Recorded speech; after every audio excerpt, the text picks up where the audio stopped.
જોવા મળી રહ્યો છે। આપની સાથે ગૃહમંત્રી જોડાયા છે। જી સર, શું કહેશો? ભવ્ય રોડ શો આજે ભારતીય જનતા પાર્ટી ગુજરાત પ્રદેશના અધ્યક્ષ શ્રી સી.આર. પાટીલજીનું નામાંકન યાત્રાનું નવસારી ખાતે આયોજન કરવામાં આવેલું હતું। હજારોની સંખ્યામાં ભારતીય જનતા પાર્ટીના કાર્યકર્તા અને સાથે સાથે આ જિલ્લાના આસપાસના જિલ્લાના નાગરિકોએ ભારતીય જનતા પાર્ટી ગુજરાત પ્રદેશના અધ્યક્ષ શ્રી સી.આર. પાટીલજી, ગુજરાતના મુખ્યમંત્રી શ્રી ભૂપેન્દ્રભાઈ પટેલનું અભિવાદન કર્યું છે। ગુજરાતના ખૂને ખૂને ભારતીય જનતા પાર્ટી અને નરેન્દ્ર મોદી સાહેબની ત્રીજી સરકાર બનાવવા માટેમાં ખૂબ ઉત્સાહ છે।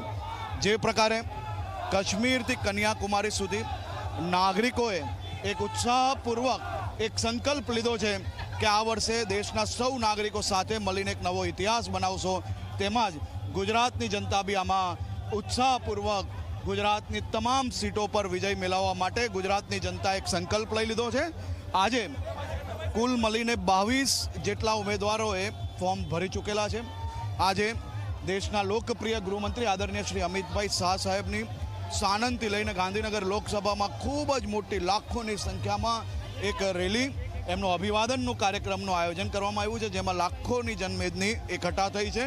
એ જ રીતે ગુજરાતભરમાં ખૂને ખૂને ભારતીય જનતા પાર્ટી માટે નરેન્દ્રભાઈ મોદીજીની ત્રીજી સરકાર બનાવવા માટે લોકોમાં ખૂબ ઉત્સાહ છે।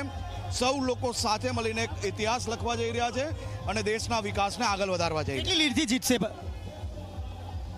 આખા ગુજરાતના સૌ નાગરિકોએ એક સંકલ્પ લીધો છે કે સાથે મળીને એક નવો ઇતિહાસ લખવો, આપણી એટલે કે ભારતીય જનતા પાર્ટીની સરકાર બનાવવી, મોદી સરકાર બનાવીને દેશના વિકાસને આગળ વધારવો। જી, આપણે જે રીતે જોયું તે રીતે ગુજરાતની તમામ જે બેઠક છે તે ભાજપ જીતશે તેવી આશા અને વિશ્વાસ વ્યક્ત કરવામાં આવ્યો છે। કેમેરામેન વિજય બેસાડે સાથે ચેતન પટેલ, ઝી મીડિયા, સુરત।